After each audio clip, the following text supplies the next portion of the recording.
Dorothy Lombard, and Lita Henley, Jean Hankins, and Peggy Connor couldn't be here today, and Ellis Stone for publicity. Thank you very much. And we also like to acknowledge and thank Otisfield Community School and SAD 17 for permitting us to use the facility here. On May 7, 1945, the Second World War ended in Europe, and 3 months later in the Far East. The world was forever changed. This war killed more people, destroyed more property, disrupted more lives, and had more far-reaching consequences than any other war in history. 16 million Americans served in this war. Over 400,000 lost their lives. Countless others also took to heart the blessing of living in a free country and dedicated time and effort to help save America and the free world from absolute destruction. World War II brought about the downfall of Western Europe as the center of world power and led to the development of the rise of the Soviet Union and the atomic bomb opening the nuclear age. We gather here today to recall and also to pay tribute to those in our town who were a part of this experience, military and civilian.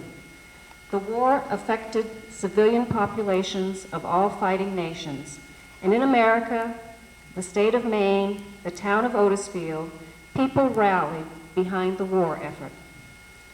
All despised Hitler and the Nazis and wished to defeat it and to avenge the bombing of Pearl Harbor. Victory required an enormous amount of war materials, including ships, tanks, weapons, aircraft, and food. Great sacrifices were made to ensure that the troops were supplied for victory. Women and children also did their part, working jobs previously held only by men, raising crops to feed the troops. Billions of dollars were raised selling war bonds, notes, and stamps.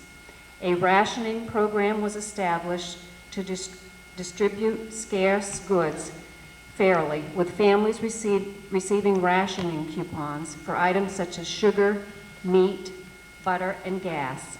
Children collected tin cans and old tires to recycle for war supplies. My generation has not seen such all-out support and fierce dedication in a war. To commemorate this anniversary and to start our program, we will sing some of the wonderful songs that came out of this war, and Jean Hankins will accompany us. If there are any professional pianists here, I will gladly yield the keyboard. Otherwise, you'll have to take it as it comes. I've had 15 minutes of practice. David, since you have a wonderful voice that projects so well, would you mind starting the songs? This is going to be interesting. We decided to do this because when you think of World War II, when I think back on it, music was so much, that's one of the things I remember, the songs that came out of it. I was at an impressionable age. So Gene and I said, well, let's get some World War II music. And then we tried to find it. And to try to put together World War II sheet music. People say, well, I have some. A lot of the music you see on the table there came from the Bagaduce Music Library in Blue Hill, Maine. There's a collection of 15,000 pieces of sheet music, among other things. So we borrowed some there. David Watson,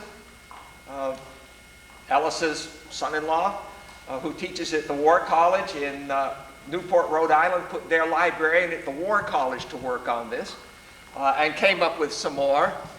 And then we were down at Jean's sister's place, where all Jean's aunts lived, and she had an aunt that lived right through all that period, we started digging around, and lo and behold, we found some more World War II music.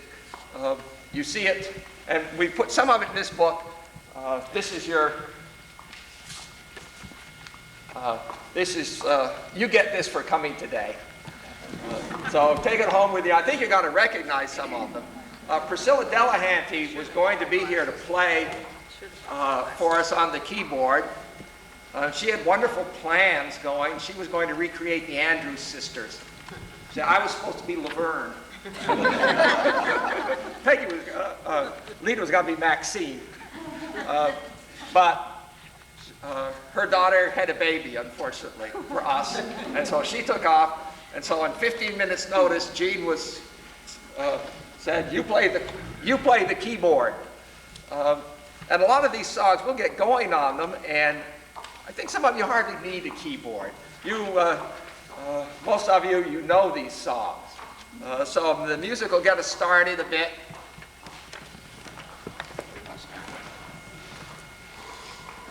This will be too good. I've got to record it, I'm sorry. That's okay. The apple tree with anybody else but me. Anybody else but me. Anybody else but me. No, no, no, don't sit under the apple tree with anybody else but me. Till I come marching home. Don't go walking down Lover's Lane with anybody else but me. Anybody else but me. Anybody else but me. No, no, no, don't go walking down Lover's Lane with anybody else but me. Till I come marching home. I just got word from a guy next door to me. The girl he meets just loves to pet, and it fits you to a T. So don't sit under the apple tree with anybody else but me. Till I come marching home. Some of these others, we can do this on a request basis too. If there's anything in here you really strikes you that you remember you want to sing. Page 7. Page 7. Oh, yes. Praise the Lord and pass the ammunition.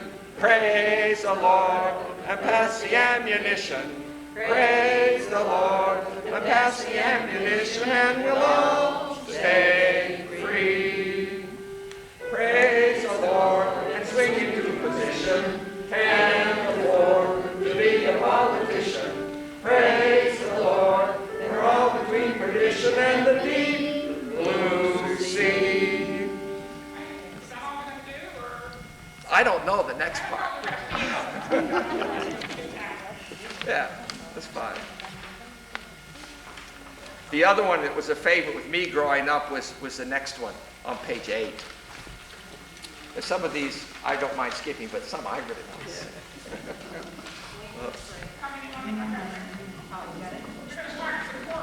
We'll just sing, yeah, we'll do the chorus and then the last stanza. I think I remember that much. Coming in on a wing and a prayer.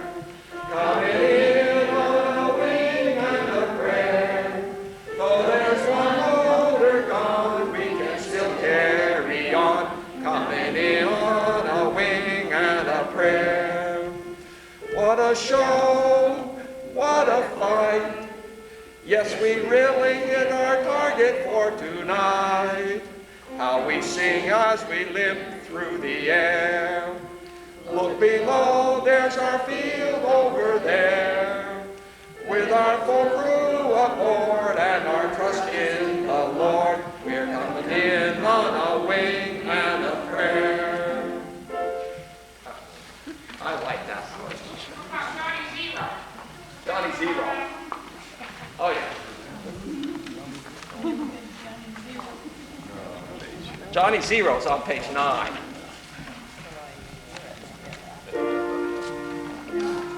It's all called him Johnny Zero. In school they always used to say, Johnny got a zero. Johnny got a 0. Johnny got a 0 today. The kids all laughed at Johnny 0, and they would tease him when they play. Johnny got a 0. Johnny got a 0. Johnny got a 0 today. He couldn't concentrate on his studies. The young man's mind was in the sky. When he grew up, he left his buddies, and Johnny learned how to fly. Now they still give Johnny 0, and all the pilots proudly say, Johnny got a 0, Johnny got a 0, Johnny got a 0, hooray! Johnny 0 is a hero today.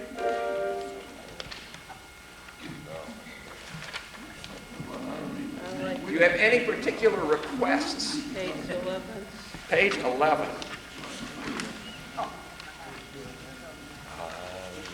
Now somebody's going to have to lead this one because I don't know it. I left my heart at the stage door canteen. Okay. So we'll try another one. You have the music? We got the music. The stage door canteen. I left it there early. I kept serving her donuts.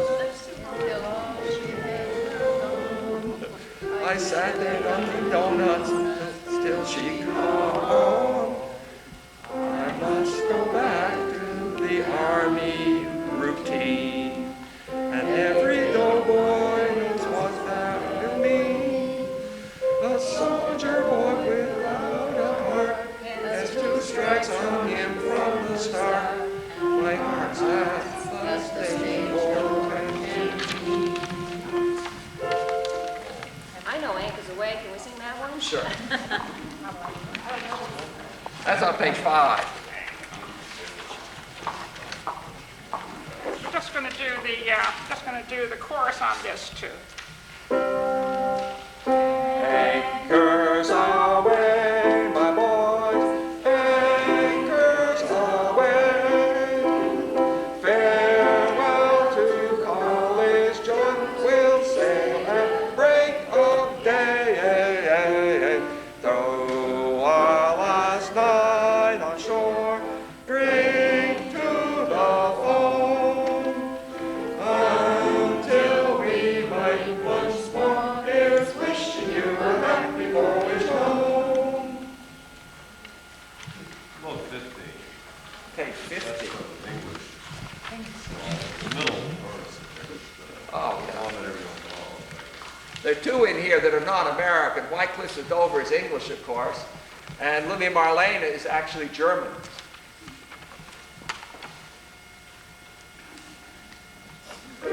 You want to just do the chorus? Just do the chorus? Okay. Bluebird over the white cliffs of Dover, tomorrow just you wait and see.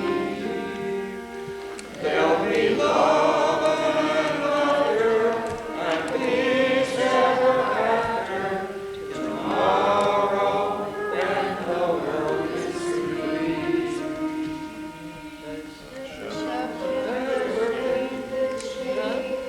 The valley will bloom again, and Jimmy will go to sleep in his own little room again. There'll be bluebirds over the white cliffs of Dover, tomorrow just you wait and see. That's the end. I'll be home for Christmas. I'll be home for Christmas. We got that. Same process. Pages.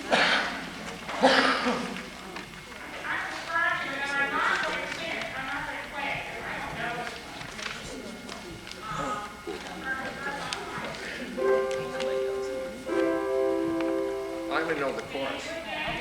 I know the chorus. For Christmas, you can plan on me.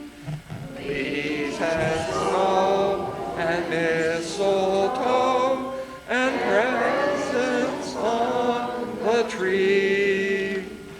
Christmas Eve will find me where the love light gleams. I'll be home for Christmas, if only in my dreams. Because God Bless America is my favorite. Well, why don't we end with God Bless America? One of these, I think you're going to have a chance to see the Fuhrer's face. Do you remember the Fuhrer's face? Well, this is a multimedia presentation today. So that was originally part of a Walt Disney cartoon, if you remember it, during the Second World War. And we just so happen that we have the Walt Disney cartoon. So you've got to see it. This is a multimedia program today.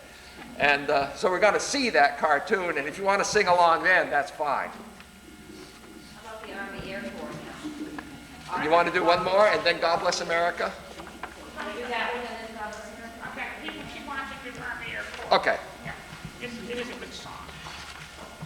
Page 3, right at the beginning. Okay.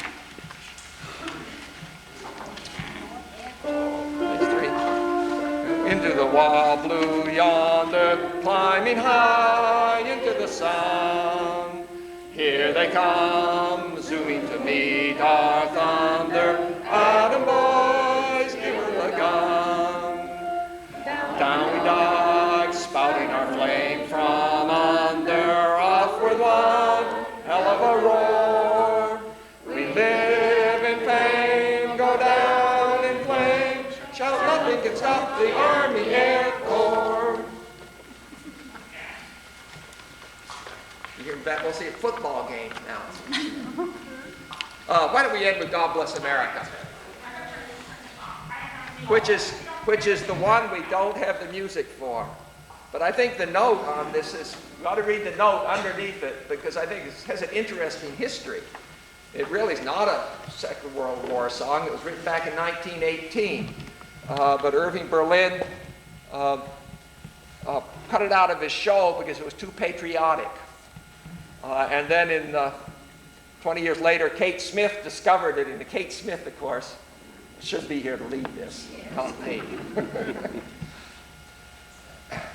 But I'm just going to start. God bless America, land that I love. Stand beside her and guide her through the night with the light from above. From the mountains to the prairies, to the ocean, light will flow. God bless America, my home, sweet home. God bless America, my home, sweet home. Well, I think we should give ourselves a hand.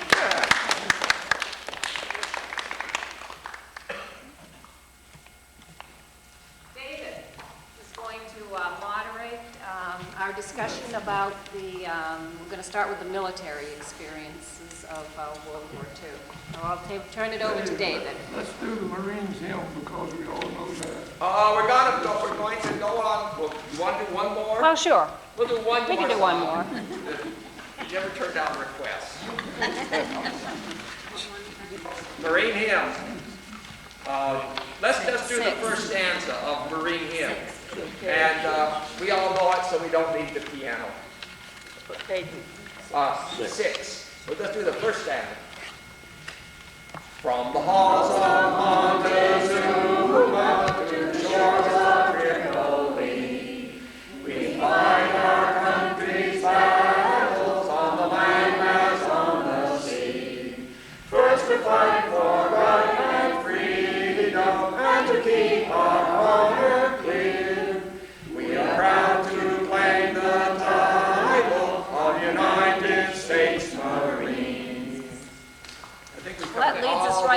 military, doesn't it?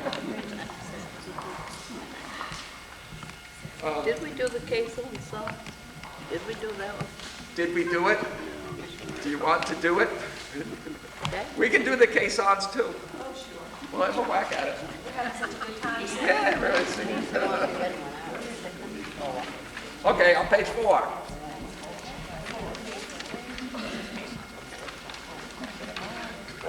Over hill, over dale, we will hit the dusty trail, and those caissons go rolling along. In and out, hear them shout, counter march and right about, as those caissons go rolling along.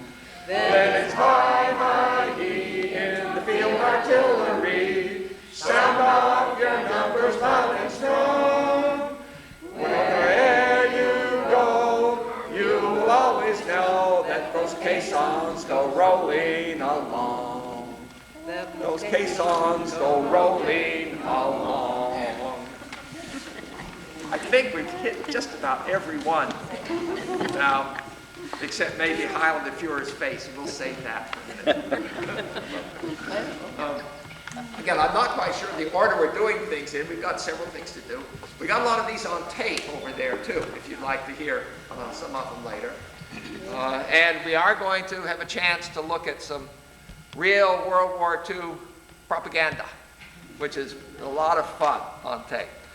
But one reason for this meeting is, you know, this is the 50th anniversary of the end of World War II. And I was thinking about this when Ethel asked me to do this. In a way, it seems to me a veteran should be doing it and not me. On the other hand, I began thinking about it, and I've decided in some way I'm a veteran too.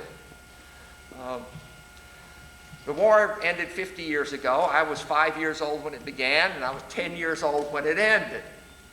And as in most situations like this, a war is over, everybody came home and tried to forget it. And then you hit a certain point in history. This is the way history works, I guess. For a while, you spend all your time trying to forget something, and then suddenly you realize, oops, we're forgetting something, and then you start spending all your time trying to remember it. And it seems to me we're about at that line with World War II now. 50 years,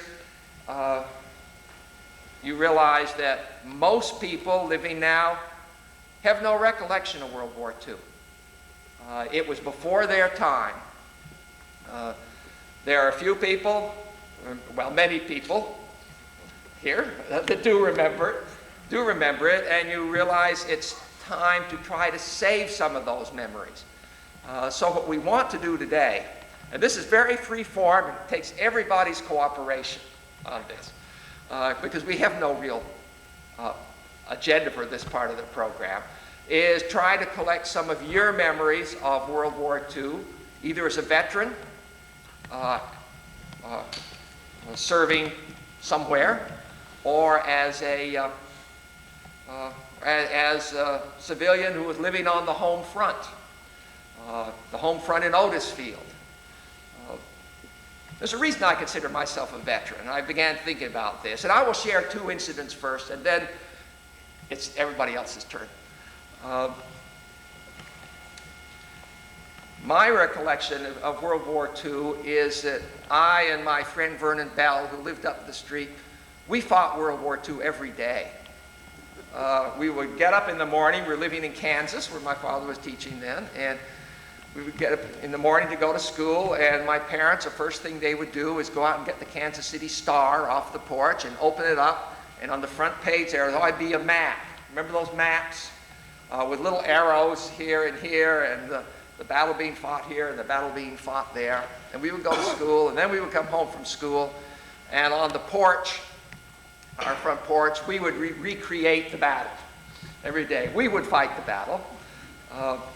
We favored machine guns. We had a little machine gun place set up on the porch, our installation, right outside the window where my father was trying to grade papers. He'd have his English papers in, And if you're going to have machine guns, you've got to make lots of machine gun noises. And we used to make machine gun noises. You go, except my friend Vernon Bell had the most irritating machine gun noise you would ever hear. He didn't go, he went, and pretty soon we'd hear a knock on the window. And we would go off somewhere, and pretty soon we'd be back, and Vernon Bell would cut loose and I remember once Dad coming out and explaining to us that the really crack shock troops in the Army, they always use silencers on their guns. And so they really didn't go, they went, we were supposed to be going ping, ping, ping. And so we would just stand up there and go ping, ping, ping. And there was no satisfaction in ping, ping. So pretty soon we were back to and my folks just had to put up with it at the end of the war. So I, in a sense, am a veteran. I have fought all those battles.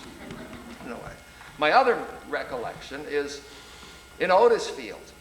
I think one thing that the Second World War that I really remember, I never thought about it particularly, one thing it brought in a strange way was a real sense of community.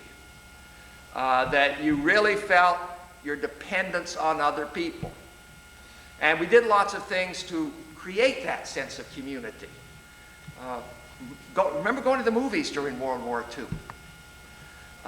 And you would always, at the beginning, you would always do just what we did today. You'd have a sing-along, and you'd all follow the little bouncing ball, and everybody would sing together. And there was a real sense of, you weren't alone in that movie theater. There was a real sense of support coming out of that. Well, our sense of community, we would come back to Otisfield from Kansas in the summer, rode the train back, riding in the women and children's car. They always had a women and children's car on the train because almost everybody else on the train was troops. And we'd come up through Canada where they were suddenly hit the Canadian border. There'd be no rationing. And I distinctly remember the ham steak I had when we crossed the border. Then we come back into Maine, and there'd be rationing again. And our community was our family camp down on the lake, a log cabin down there. And all us children would be there in the summer. And since there was gas rationing, nobody went much of anywhere. Our mothers would try to figure out some way to feed us something in rationing, and they came up with this dish that we call glutinous mass. They would make glutinous mass with great regularity, which was, it's a little hard to recreate it verbally. It was macaroni and things, except no meat, and one moment I'm still trying to live down is, I'm told this happened, and I have decided to block it out of my mind, but I'm reminded often. My Aunt Marion Pottle showed up with a package of hot dogs, big treat. And we all had a hot dog. She cooked all the hot dogs. And from what I'm told, I ended up stealing hers. And then going hiding in the woods. And I'm not sure I quite believe that, but I'm still doing penance for it because I'm reminded of it every summer. Well, those are my memories. I was a kid at the time. What we really want is to hear some of your memories of World War II. And we can start anywhere, anybody, especially the veterans we'd like to hear from, and what their memories were, and especially what they thought of Otisfield when they were off here and there. So I'm not going to do all the talk. I've done all the talking. I'm going to stop. Yeah, speaking about hot dogs, I'm not from Otisfield. Reminds me that when we first, I was stationed on board ship on a troop transport. And I think the second time we went to Le Havre itself, the ship went to Le Havre. It was cleared of the enemy at that time, and we were allowed on shore for a short spell. The Navy boys had the 3-2 beer. The Army boys got the hot dogs from the butcher on board ship and the rolls from the baker on board ship. And we went ashore and had a picnic right on the beach. And we thought, jeepers, those kids haven't had meat for so long. So we had a big 10-pound box hot dogs and all the rolls and bacon. And so we were cooking the hot dogs and we were passing them out to the kids. They look at that, take the hot dog out, pitch it, and eat the bread. They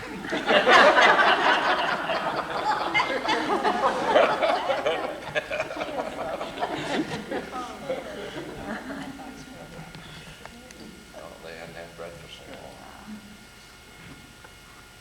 Anybody else?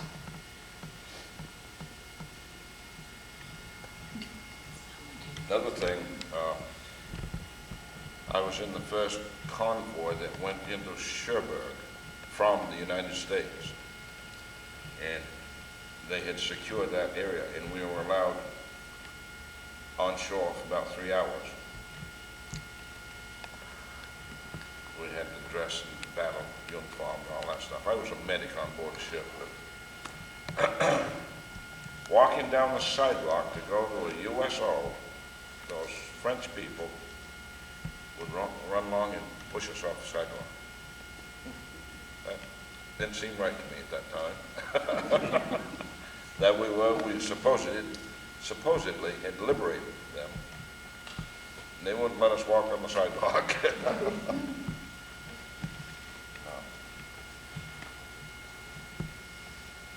I know, Dorothy, maybe could you tell us something? We had all the spotter things. I know you had...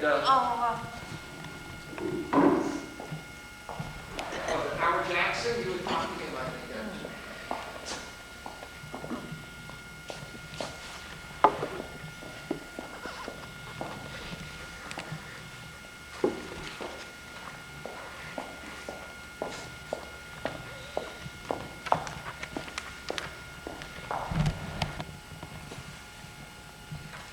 By the name of Howard Jackson, probably some of you know him. He said that he was 14 at the time of World War II, and he was working on a farm in Woolwich, Maine.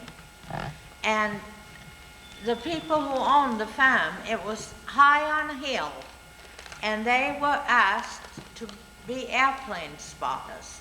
So they appointed Howard as an airplane spotter. And you'll see these pictures here of the different planes. He had to study them and be able to identify the planes as they came over. And he also had a little pin to wear to show that he was an airplane spotter. And he said he had binoculars to use, and if a plane, or more than one sometimes came, he had to study and see. He said, I never saw an enemy plane, but he had to study to see what kind of a plane it was. Then he had a telephone number he called, and he reported that he had seen such and such a plane. And there were others in the same, not in the same community, in other communities. I guess every community had an airplane spotter.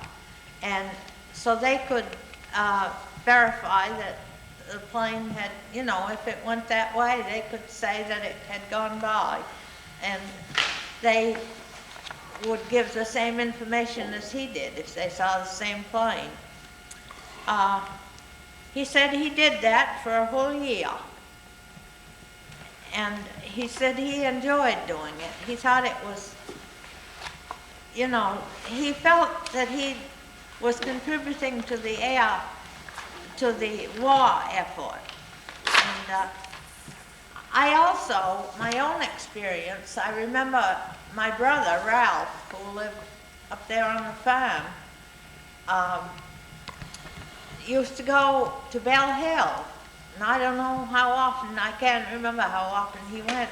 He went up in the church belfry and watched airplanes, and I suppose he had to do the same thing, report to somebody. I don't even remember about that, but that was what the people did to help with the war effort.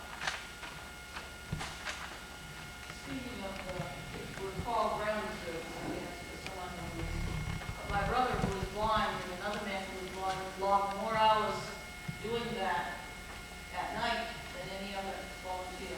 Is that right? And I have this Yeah. observer thing with a number of hours and all of that. Uh-huh. Because at night, it wasn't a disadvantage being blind. You listened and they could hear very well. And I can remember spending some hours up there. But one thing I wanted to mention, you mentioned that a lot of people don't remember World War II. I hope that every American will remember every war that an American life has been lost in. Always. It's very important to do that. I don't know how many charts there were, but this stack here is only about a quarter of them. There's, the rest of the stack is over there on the table on display, and we have a few hanging up also. So that's a lot of planes to learn to identify. And perhaps Lita would tell us at this point about her. Lita. One of the armistice signed because I was out in the cornfield amid the stumps plowing, trying to get ready for the next year. My father came by and waved his hand and he said, "The war's over, the armistice is signed." Well, I stopped right there with the mule and yelled and yelled and yelled all by myself. And even the mule seemed to appreciate it. She was grateful.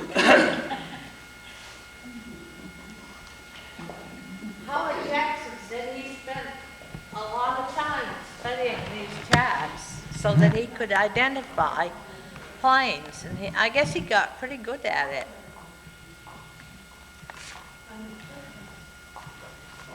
Lita? And we were very aware of everything that was happening. And I'd like Lester to tell some of his experiences.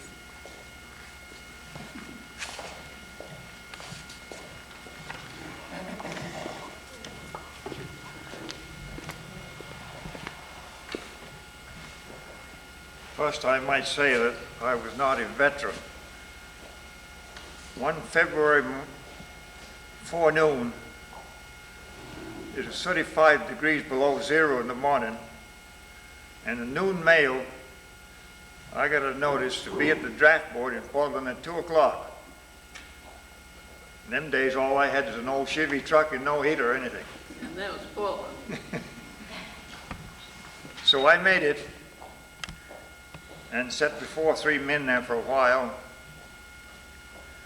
Then after a while, they thanked me, said this all done. I asked them if I could have one question. I says, I have a contract with the hatchery in 4 weeks to take baby chicks. And I says, they'll be set within just about a week. And I would like to know if I am to cancel that order or not. So they says, you go in this other room and we'll talk it over. And they called me out after a while. And of course I was about 27, 28 years old them days. Oh, you were older than that, Lester. You were in your 30s. But anyway, they says, we're going to freeze you to the farm for the duration of the war and 6 months thereafter. Well, of course, I didn't have a big amount of poultry then, probably around 500 layers. And of course, that wasn't enough to keep me busy. So I drifted off into woods, and I had an old fella boarding with us. He wanted to get out in the country, and he didn't charge us anything but his board. He wanted to tend them chickens for something to do. So I went in the woods. It wasn't too long afterwards, I guess somebody else reported it. They told me to get rid of my hired man and pay attention to the farm chickens. So that's what I had to do. And then when the meat rationing come along, I had a retail route in Norway and South Paris. I delivered on Saturdays. And I drove up on, I had a customer on Brown Street. And when I stopped to get out to deliver her a chicken, it seems like every house around opened the door and come out. Wanted to know if they could have a chicken. I says, you can have a chicken, but you can only have one every 2 weeks. If that kept up, I wouldn't have any birds left. But less than 2 weeks after that, a fella called me on the telephone, and he says, I'll give you $5 for every bird alive, and I'll come and get them. Of course, that's a black market. But I didn't accept it. I just felt like I didn't want to go out of business at that time. And I don't know what else.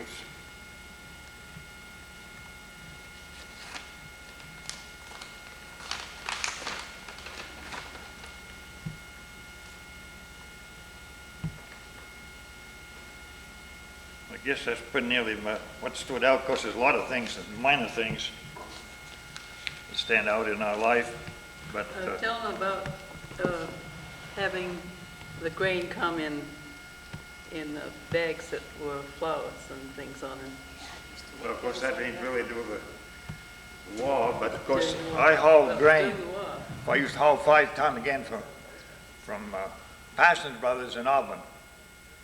I take it off the railroad car. In them days, it was in cotton bags, and they had all different colors, designs and everything on it. Of course, it said, besides that, it said, worth more grain. Of course, you could wash that out. We used them bags, made shirts out of them, shorts, and so forth. And when I come up the street, a lot of the neighbors come along and say, I want so many of this color, I want so many of that color. So we'd have to save them. I think then it was 20 cents a piece, the bag. A whole trail of cars along behind him. And it was during the gas shortage too, but they wanted some of those bags. And when they got up to the house and Lester stopped, they began telling what they wanted. And I said, just a minute, Mother's gonna have first choice. That's all I remember particularly about. And so I will tell you a few things that I remember also. Was the rationing was pretty rough, and meat was at a premium, as all of you know that were in that era. And Lester and I and his mother were all living at the place at that time, so we would pool our meat tickets and get something to make a soup with, or something that would stretch that meat out. So I went over to the lake and got what I thought was beef and brought it home. And Lester's mother put it on to cook so we could have a stew. And it didn't make any gravy. It didn't have anything but water and that meat. And we found out that it was horse meat. Oh. And my mother-in-law just about creamed me. She was furious. And I don't like, but anyway, we did quite a lot of things during the war at home. Dr. Moore gave us a course in Red Cross course in health and nursing and all of that. I remember them taking the bell from the schoolhouse at East Otisfield and putting it up on our windmill tower. And we were supposed to ring that bell to warn people. I remember Of that an because I helped attack. put it up. I think we would be the only ones that would ever hear it. Yeah, well, I helped put it up, I remember. You did? Yeah. Well, had it a long time afterwards, but they finally came up and rescued it, took it back down to East Otisfield. What was it for, But, Shirley? What was it for? It Warn was, people it was about a what? air raid warning. An air raid? Air raid warning. And, but anyway, we went without a lot of things, of course, along with the rest of them. But Luster also had the government was getting out the damaged pine. You remember when we had that awful wind blow? And Luster was trucking it for them, for the government. So that was one of the reasons that he was close to the farm. And he was able to get enough stamps to keep him going, and to keep his truck going. So that was a help. And, but I think that the thing that we noticed the most, of course, was the food shortage. And we were properly frightened when they began telling about Russia going in perhaps with Germany instead of with us. That was a really scary time. Oh, and another thing that happened, I was called on jury duty in Portland during this business, and Portland was blacked out and had been and would be after I left. There were sailors around that had come on board, come from the ships to shore, and they spent some time in Portland. But I stayed with Luster's sister Marion while I was on jury duty, and she worked nights and I worked days, so we never saw much of each other. But one night, we were on Brackett Street at that time, and it wasn't very far from the movie hall. So I walked down to the movie hall in daylight and walked back up to Brackett Street in pitch darkness. I remember that very well. But I'm surprised that people don't know about World War II because it was a major, major thing at the time.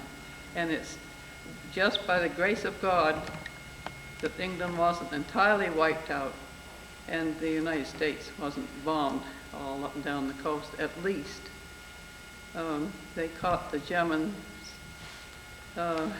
invention of long-range bombs just in time, or we would have been wiped out if we were anywhere near the coast. Well, I have a lot of memories about World War II, but one thing that sticks out in my mind is when I first got out of high school in 1943, I went in the Navy, and after I went to boot camp, I went on a gunner on merchant ships. We were called the Armed Guard, and our job was to man the guns, stand the watch on merchant ships that was carrying supplies all over the world. And of course, my first trip, I got chosen to go to Russia, which was one of the more dangerous runs that there ever was. And at that time, just prior to me going to Russia, they were sinking probably close to half of the ships because they didn't have nearly enough guns on them, or they didn't have hardly any escort. When I went, I was quite fortunate. We had good guns, and we had a fairly large escort. But I went up there in, early winter of 43, but up there in December, they get 50 below zero and think nothing of it. So we was stopped in Murmansk and dropped some of the ships off, and then we went on up the sea further to Molotovsk, where we unloaded in a little remote town there that women worked in the in the holds unloading. All the men was away at war, and of course they had plenty of people, but they didn't have the supplies or the food. So we were taking supplies and food to them to keep them going. And the women would work, they would work 12 hours a day and unloading the stuff, putting them on the pallets, and lifting them out and putting them on the train cars there. And they didn't have any engine there, so the Russian soldiers had a bunch of German prisoners there, and they would push the railroad cars along in front of the ship, and we'd load one up, and then they would get another empty car, and they'd get back a ways, and they'd push it till it would hit that one, and it would start it going, and they'd all get on that one and push it out of the way, and they kept doing that until they lined up enough for a load, and then an engine would come from someplace. There was only 1 or 2 engines in the whole area. But we just before Christmas, we were ready to leave, and of course we were froze in 10 to 12 inches of ice, and they had to have an icebreaker break us all the way back down to Mermass so we could meet up with the convoy and leave to come back to the States before we got frozen for the winter. But, and we left Christmas morning out of Mermass, and I'll never forget that night, early evening, we got a warning that the German battleship, the Scharnhorst, was coming out after us. Because they tried to sink all the ships they could on the way up so they could sink the supplies, but if they couldn't get you on the way up, they tried to get you on the way back too. So they were coming out, and of course that was a sister ship to the Bismarck, which had already been sunk. And we took a 90-degree turn to get out of harm's way, I tried to, and our escort went out to meet the Scharnhorst, and then had a run-in battle that night, and early the next morning we did sink the German battleship, the Scharnhorst, and I never forgot that.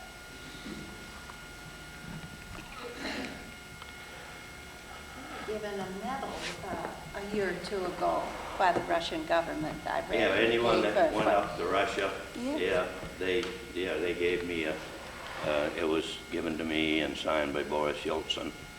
Yeah, I received a medal. I recall I got married in May of 1942, and in November, my husband, Clifton Ellsworth Lombard, received this letter from the President of the United States. It says, "Greeting. Having submitted yourself to a local board composed of your neighbors for the purpose of determining your availability for training and service in the armed forces of the United States, you are hereby notified that you have been selected for training and service in the Army. You will therefore report to the local board named above at 110 Exchange Street, Portland, Maine at 7:30 a.m. on the 6th day of November 1942. So you can imagine what that did to me. I thought he was going for sure. He did go to Portland, but he didn't pass the physical. But that meant that he had to come home, he had to have a job which would, help in the war effort. So that meant he didn't have that kind of a job. And he said, I've got to find something. So he started looking around, and he found a job driving a bus for the war effort, hauling shipyard workers to Portland. And that was the greatest job ever. He nearly died doing it. He worked 2 shifts. He'd work 12 hours. And 16 hours, I guess it was, 2 shifts. He would take a load down and wait a few hours and then bring a load back. He drove from Harrison. And then he'd have to wait and take another load down and back. And then he'd have, I think it was 2 days off, and then he'd do it all over again. But the worst part of the whole thing was that the men who were working in the shipyard were just working so hard, and they wanted to relax on the way home, and they were allowed to have liquor. So when they got out of work, there was of course, conveniently, there was a liquor store right nearby the shipyard. And they'd go get liquor, and some of them would get home and they wouldn't even know it. So he'd have to drag him off the bus and get him in the house. And that went on. He drove for about, I think, a year and a half, and he couldn't take it any longer. And he said, "I'll do anything but that." So he got a different job, still for the war effort, but it had to do with lumbering, and it was much less stressful. But I had him home anyway.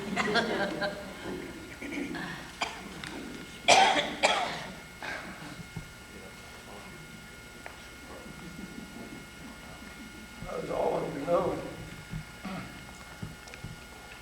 I was a Fulbright scholar to Holland, and then where I lectured, and happened I lectured on Spencer's Dairy Queen and on American literature, and just as a kind of treat for them, I sang Negro spirituals, had a number of copies Xeroxed off, and these were extremely popular all over Holland and all over Germany, and I don't think I did any of them in Italy, but they were pretty good. But I found this to be true, that what Sherman said, that war is hell, was true in Europe.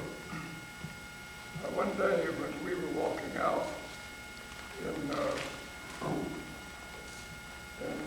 Frankfurt, where I did lecture, right around the railway station, it was still just blasted. Just, one of the Germans said, "Oh," says, "this makes me so angry when I see it." I said, "What?" "Well, all this devastation, you didn't have to bomb us that way. We didn't." I said, "Did you ever hear of Rotterdam? Sure, they welcomed us. They were glad to have us, you see." And you say the same thing was true in Norway. Oh, yes, yes, they're part of our group, our racial grouping, you see. They were all glad to have us. I said, "You've been reading only what Mr. Goebbels wanted you to read. That's why you think of this." I said, in Europe, all over, in Holland, Holland and in England, Hitler deliberately tried to smash the historic places, the churches, the cathedrals. That was his purpose. He did it. And I said, "I don't think you knew it." Well, no, they didn't know it. I said, "Do you believe me?" Well, they thought they wouldn't call me a liar, but they found it pretty hard to take that he had done all this. Now, actually, I found that whenever I made an effort to talk to the German people or to the Italian people, for that matter, as I went into both places, they were extremely friendly and extremely cordial. The Marshall Plan, of course, was extended to Germany as well as to the Allied nations. And they were so very, very grateful about that. And I remember taking a boat trip, excursion trip, down the Rhine River. When you go down the Rhine, you're going north because it goes through in Holland. And we went down as far as the place of excursion boat to what is called the Siren, Rock of the Sirens, and turned around and came back. And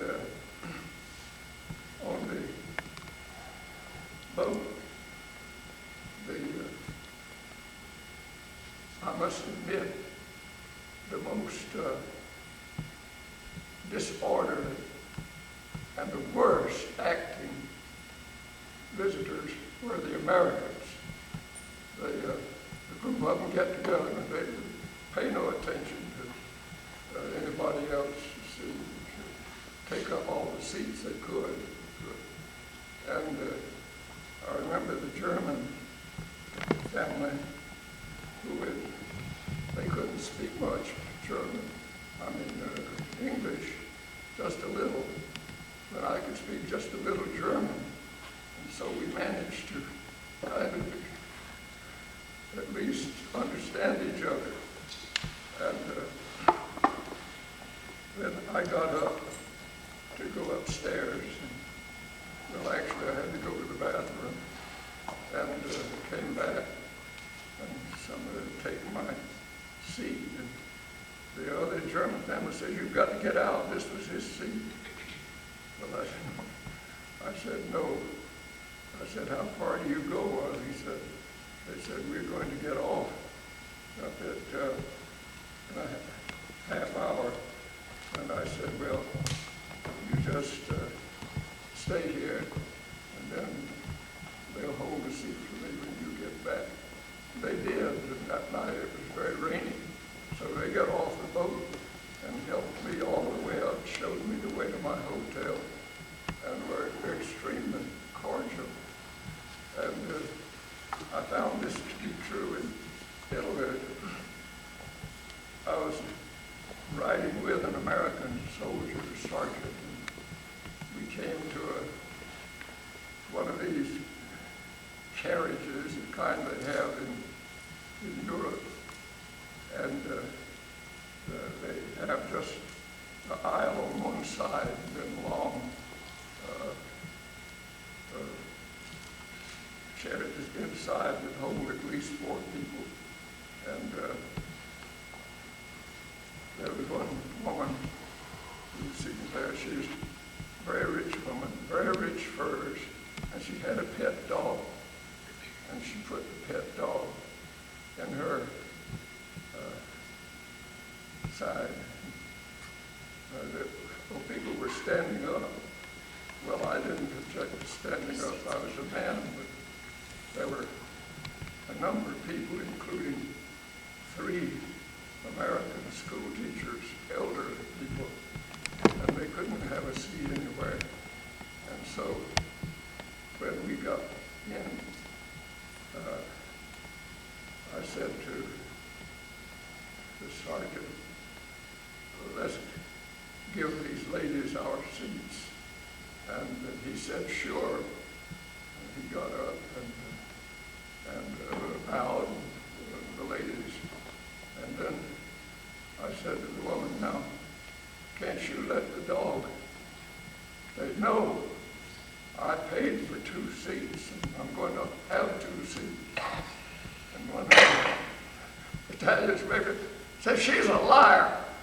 She didn't pay anything for that dog." Said, "You take it and let her hold it." And so that's exactly what they did. They took the little dog, she had to hold it, and I gave my seat to one of the ladies. Well, this was all very interesting. Another time when I was going north from Paris, we had the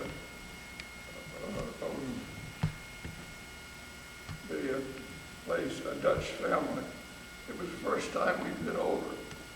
And I thought, well, I'm going to try out my Dutch. We had our phonograph records of Dutch language over here. I still have them, by the way. If you want to hear Dutch, come around and visit me.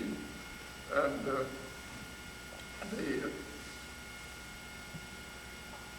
there a couple of Hindus got on, and they sat down. You usually think, the Hindus is just so desperately poor and being, and we get all these pleas for help for the poor Hindus.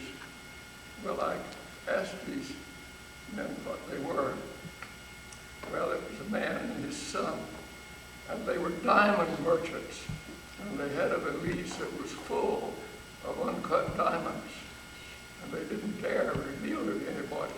And they didn't dare turn loose that day.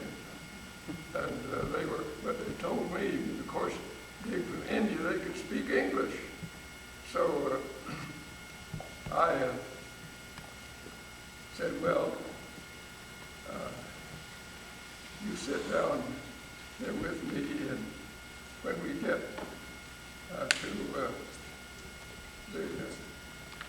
proper place, to Brussels, I'll put you on the right train. Well, there was some American, some Englishman who thought it'd be a great joke to put them on the wrong train, send them off to the sides. Well, we waited. He said they'll be coming on this. Then I suddenly realized what he was doing. So I took a hurried and was just in time to catch a train that went up toward Amsterdam. Well, of course, I didn't go all the way to Amsterdam. I didn't go any further than Leiden. But I got them on the right train, and they stood and waited, signaled me goodbye, and good luck, and so forth, and they got off. Well, what I'm trying to say is that these people are basically good people. And this is the problem with us today, is how much censorship to put on.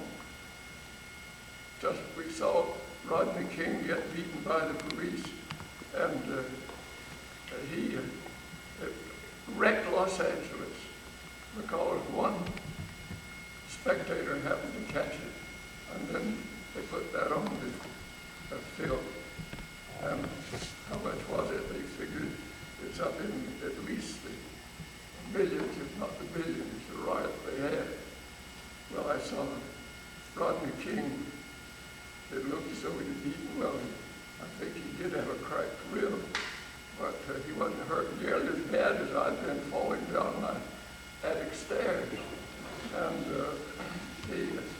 I noticed just in the paper the other day that they had arrested him on charges of carrying drugs. That he had some marijuana and also at least a small amount of cocaine. Well, what I'm trying to say is that TV gives us the word, but it's also a very dangerous medium. It allowed Hitler to get away with it. If he hadn't had TV, why, he couldn't have done much. See, but but right now, Billy Graham can be heard around the world. Yes. But so can anybody else that wants to tune in now and make a sound. And it's just hard to know where to draw the line between censorship and in Vietnam, for instance, the one thing that caused people to have the most resentment was one picture that a photographer took in the Tet Offensive when the North Vietnamese were making their way south. One young fellow was captured and was brought up to the head, the general in command, and he simply put out his revolver and shot him in the head. Now that looked, killing a prisoner that way, an innocent man who couldn't, well, this same guy had already killed 2 or 3 South Vietnamese, or maybe 2 or 3 American soldiers, and the battle was still going on. It hadn't ended at all. You see, well, what are you going to do? It would take at least 2 people to guard that fellow. He was quick to get away, you see. And yet that did more to damage the Vietnamese veterans than anything else. And it's one reason when they got back that the American people were so cold to them. And they're just getting over that with this feeling in Washington. Well, I've spoken too long, but I just thought I would make these observations.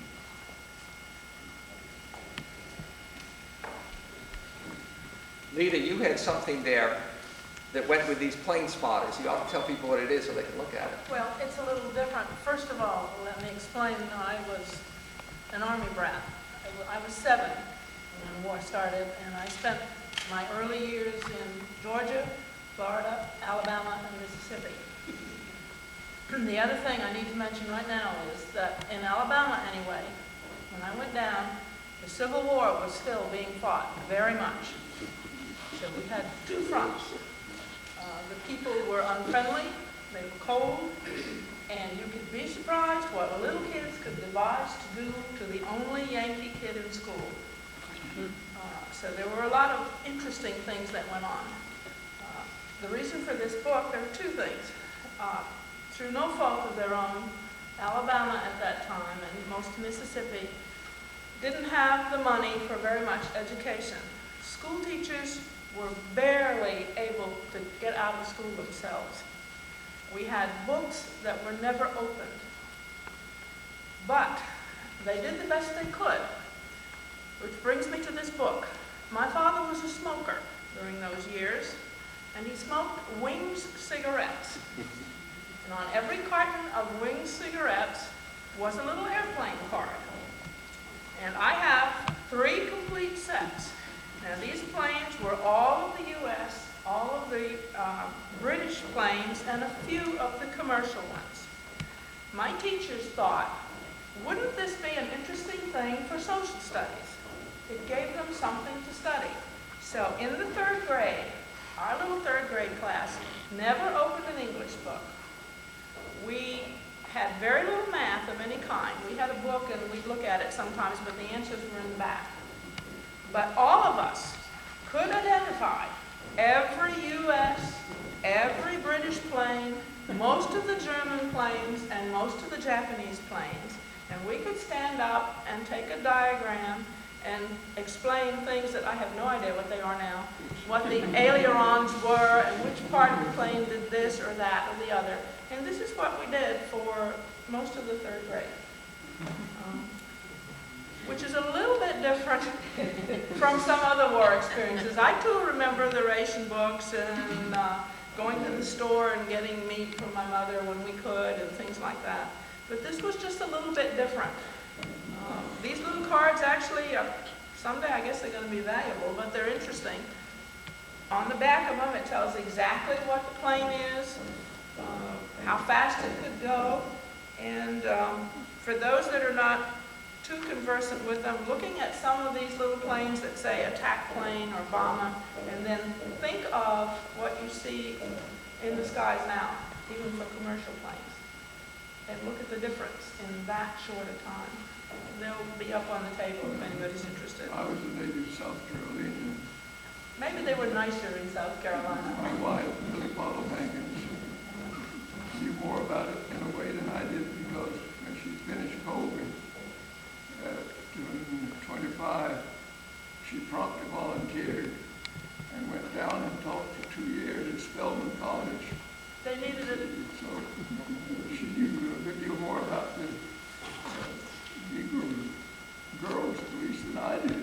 At least the better ones, the ones that I had known weren't so very intelligent, most of them. I mean, they were all right, but perhaps because they'd never had such a good chance. But these girls, I noticed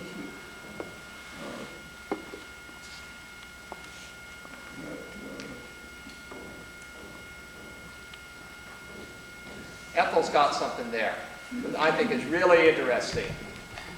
Of course, this war cost billions of dollars, and to raise funds for the war, one thing was to encourage people to buy war bonds.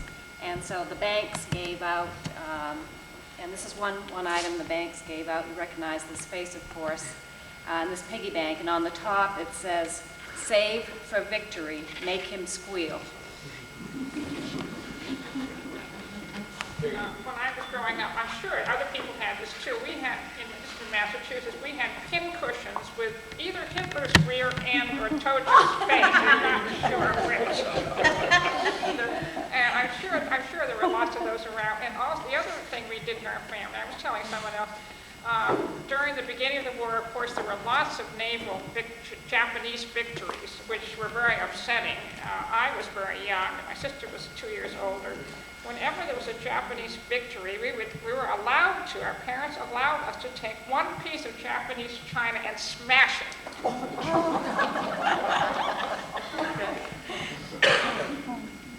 Did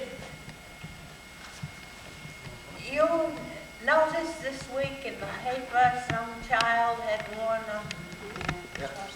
an armband? I can't even remember who gave this to us, but someone who was in the war brought it home. And they had gotten it from a soldier overseas. This was the real thing. I guess they all wore it, didn't they, on their arm?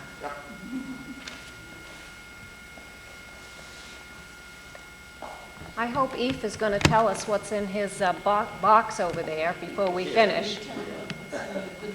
I'm curious, Eve, what you had in your army box there. You're going to share that with us? Back in 42, the day after Labor Day, I got sworn in to Augusta, and I got into the Marine Corps, which I done. They killed me. They always said the Marines are better, but they're no better than any other personnel or any other army, Navy or Marine.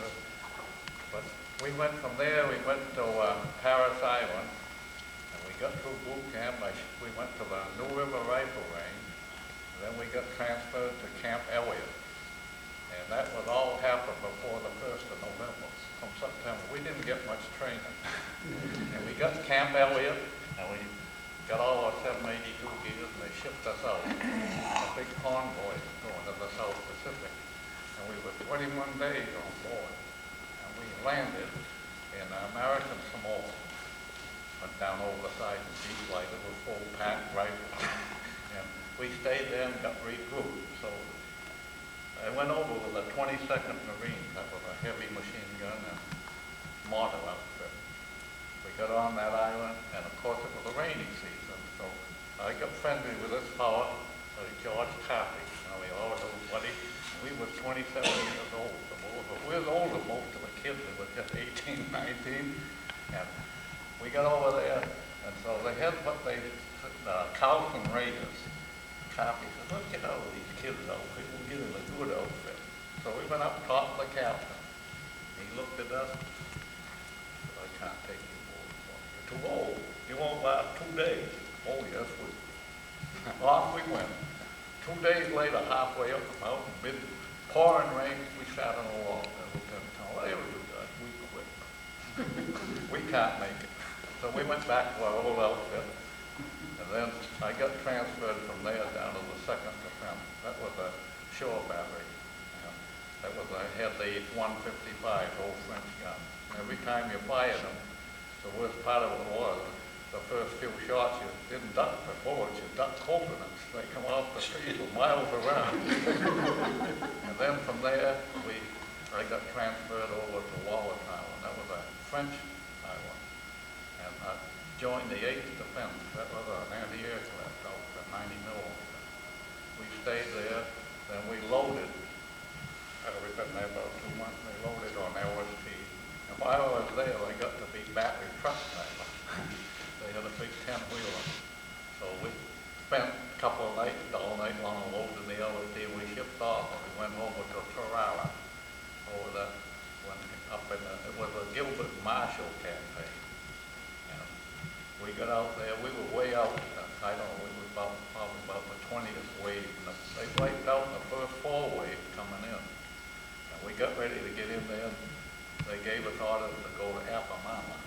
We had 2 LSTs. And so that was 70 miles near Japan. We took off in the middle of the night. Half the Navy was with us. I never see so many Navy ships. And we got going there. We got off the island, stood by, and the word come that they had sent in 2 days before the new submarine, sent in 4 rubber rafts with 4 Marines in each raft, and they went in to mark the beach where to shell the beach.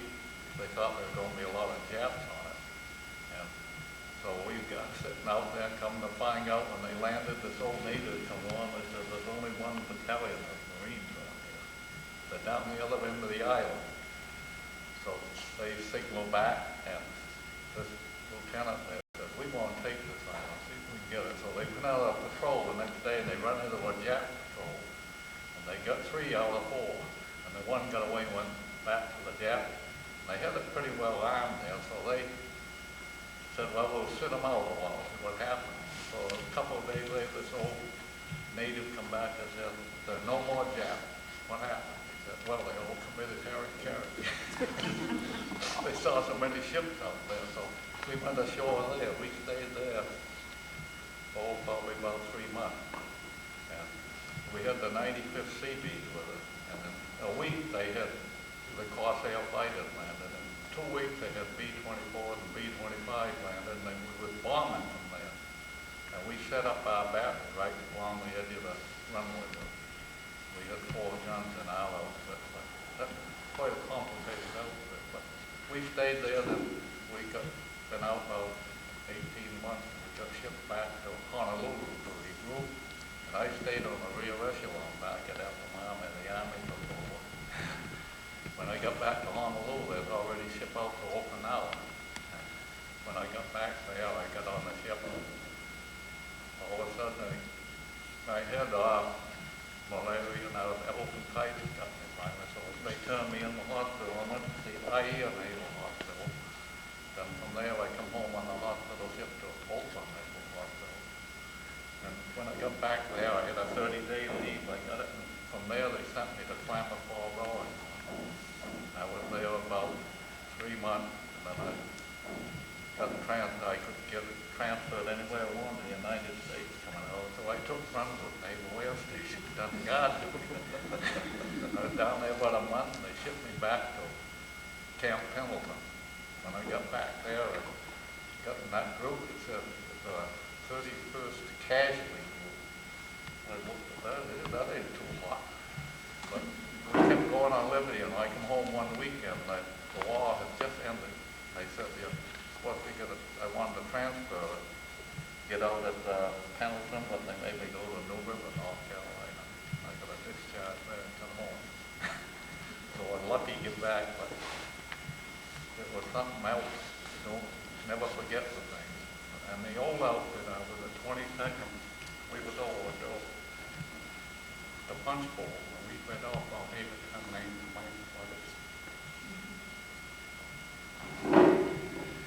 We also have three women veterans here. Mary North George and Wallace standing and keeping the little girls into the University of Alabama. We were going to hear from the women veterans now, Dad. We got some women veterans here. We want to hear something from them. How about you first?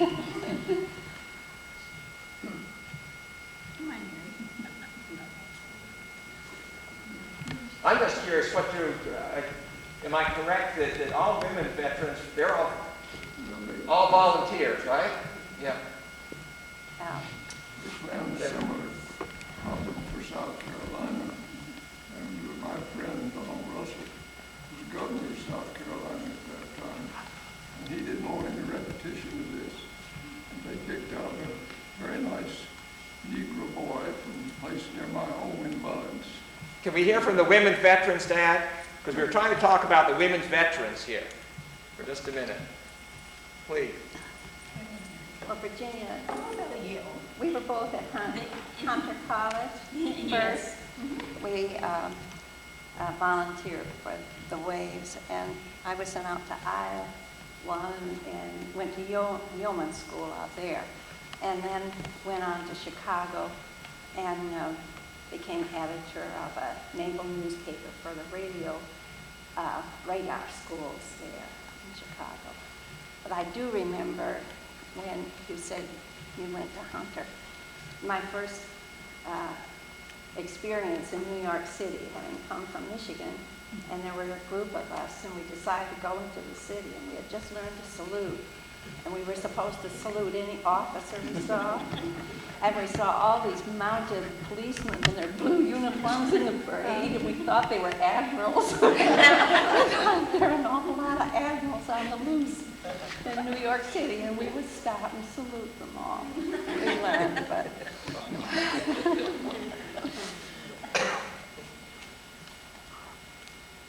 Well, as Mary Jane said, we were both in Hunter College, and that's where I had 3 weeks boot training there.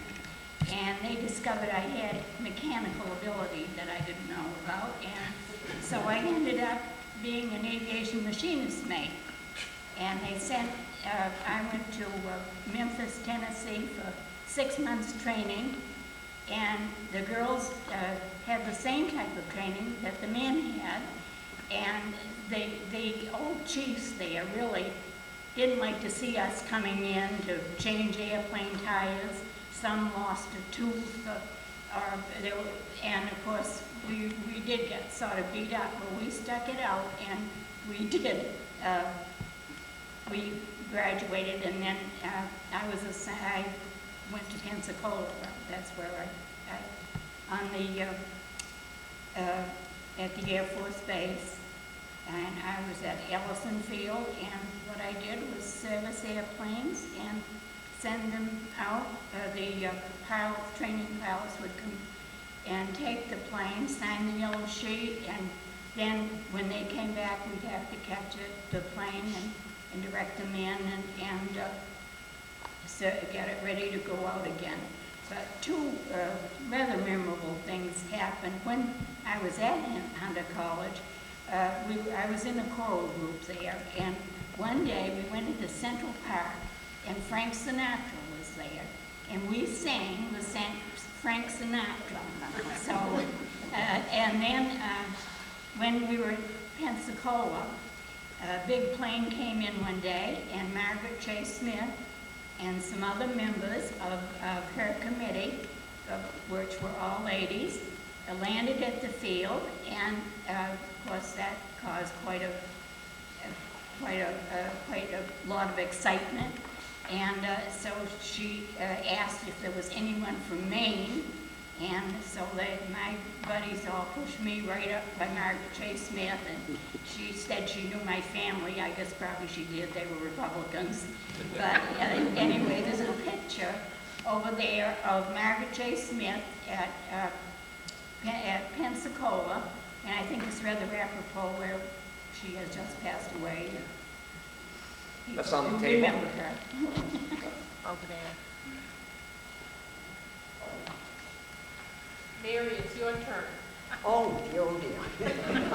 Well, I was in Des Moines, Iowa, and then I was out in the state of Washington. It seems to me there's one more place, but I can't remember. But I did mostly office work, which was pretty much like what I would have done in civilian life. But it was, I found it interesting, and I liked the different places that we were. One of my memories was when we first arrived in Des Moines, and there weren't the clothing, our uniforms. I guess we had uniforms, but we didn't have any coats for some reason. It was getting very cold. So we were all issued these men's heavy coats, army coats. So we had to walk down in Des Moines to our different jobs wearing these handsome men's overcoats. But see, I was there, and then later I was out in the state of Washington. But I did, mostly it was all office work, pretty much what I had done at home. Ethel, Marion Culver is sick today, and she is a native of Otisfield, was in the armed services. We have her uniform. It's the one hanging up on the right of the Well, flag. at any rate, she couldn't come because she's ill, but I remember seeing a picture of her and Chuck, and I think Bob is in that picture, the three of them, and I thought, wow, Hitler didn't have a chance.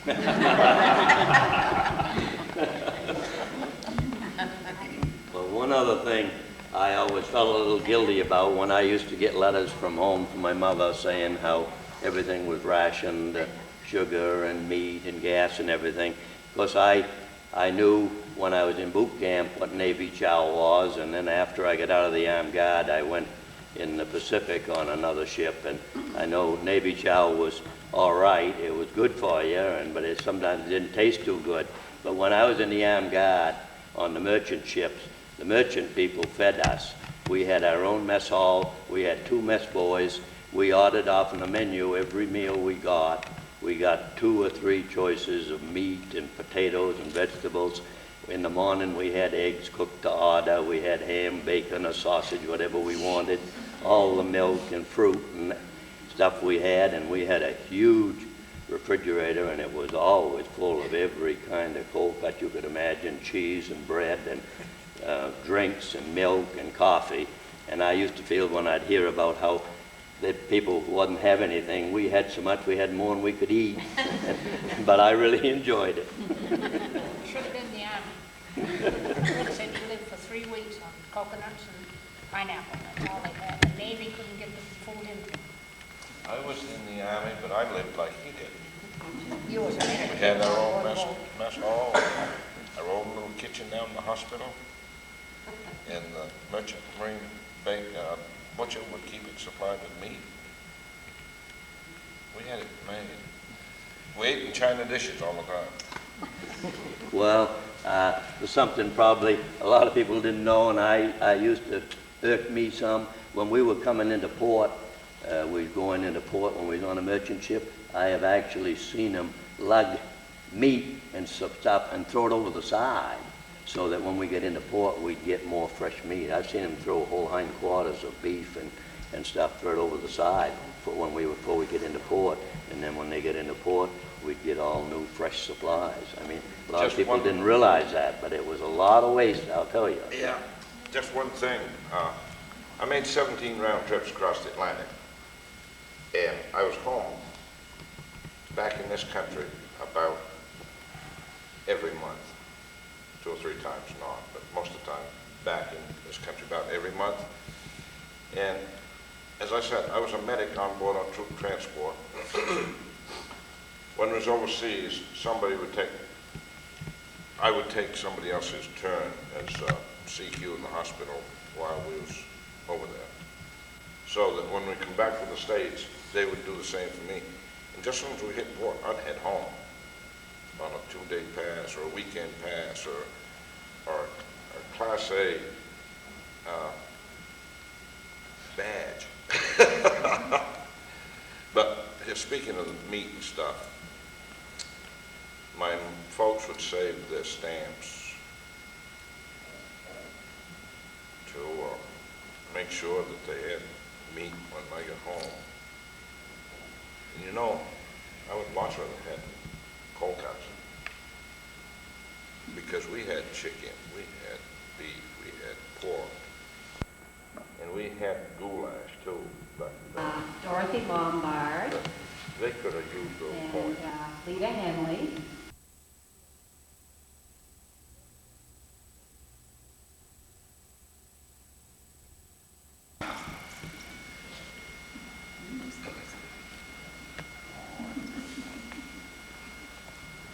Anyone else? We might, I don't know, do you think we might? There's one thing that this lady was mentioning being in Alabama, that they had still fighting the Civil War down there. And I was in Panama in an outfit there that I was the only one in the outfit in the North Mason-Dixon line. I spent 3 years with it, so I know pretty well. I have a sister that during World War II, she was what they called a pusher on the Liberty ships up in the harbor down here out of Florida. And a pusher was somebody that was a kind of forelady. It was her job to see that they were on the ball on those Liberty ships. So when she retired from BIW, they had a big party for her, and one of the men got up and he said, I know something about this lady that the rest of you don't know. She has been a hooker. But her husband was in Belgium at the time, and his health has never been right since then. But, and then I have two brothers that were both in the service. Kendrick was in the Navy, and they were all ready to go through the Panama Canal when peace was declared, so he never did get into any service. But the other brother has been in for 20 years. Everything from, well, he was in World War II at the end of it. He was in the honor guard for the new President Eisenhower. He was in Alaska serving. He was in he was in Vietnam. He was in Japan, and all these places. And he took his family with him everywhere except Vietnam. I couldn't think of it. But he spent his last days in Berlin when it was all closed off, you know, and they couldn't get in or out. And his children, they had German friends that took them around the city in Berlin. And the children saw some Germans shot from trying to get over the wall. He didn't know. But they all had stories. And we have a brother-in-law that was in the Southwest Pacific 4 years, and he won't talk about it. He won't talk. I guess he saw plenty. Yeah, so I believe that last one was a dive bomber. Is it? Yeah, I believe it was. Well, I think what we could do is have the propaganda tape running and then let people mill around and look at the exhibits, have some refreshments, and so you can get up and stretch your legs. I just wanted to mention that, of course, propaganda was used by every fighting nation, not only against the enemy, but also directed at their own people to gain support for their war policies. So I'll just turn this on, and please thank you. I want to thank you for coming. I want to thank Peter Lenz for coming and taping our program. So it will be available for those who are interested but couldn't be here today, and also to the school children who are studying World War II. I think it'd be very valuable for them. And so I will turn on Bugs and Daffy, wartime cartoons, to have in the background. Thank you for coming. Let me mention one other thing on the subject of World War II, but the talk that Gene gave to the Historical Society last spring on the poor in Otisfield, Maine during the 19th century just came out in Maine History. If you want to look at it, it's a very nice article with lots of nice pictures of Otisfield in it. So if you want to take a look, it's right over. It's over there. Well, only if I have to go beyond the reach, okay? But that's the original. What do we have here? That's the original cartridge belt that I carried all the time overseas, and that's the bayonet. That's the original bayonet they issued me. They never got it back. They'll probably see this and come and get it. Yeah, when we put it on TV. Yeah, they better not. But that's the original cartridge belt. It's all loaded. It took the M1 shells for the M1, and we used these for grenade throwers. They were blank. To put them in. That thing weighs a lot. You carry that around all day. What you got in here? A first aid kit. Yeah. If you was lucky enough you got hit, you might treat yourself here. They had these first, see it's all sealed up. Then there's the old fatigues we wore all the time. The field. That's the only one I got. I haven't got the pants. But that's an old fatigue. What do you suppose became of the pants? Well, they wore out. They Wore don't out. fit me. What's this here? That's the underwear they issued us. Isn't that awful? It's terrible. That's a size, number 2. Then we had those old field scarves. They glued them up. That's the green pants. That's our green. I can't get into them.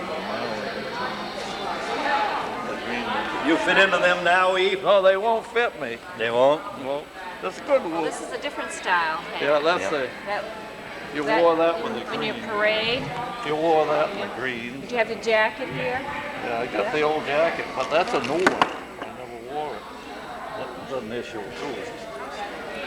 That's a new one. Feels like it's 100% wool. Yeah, that's warm.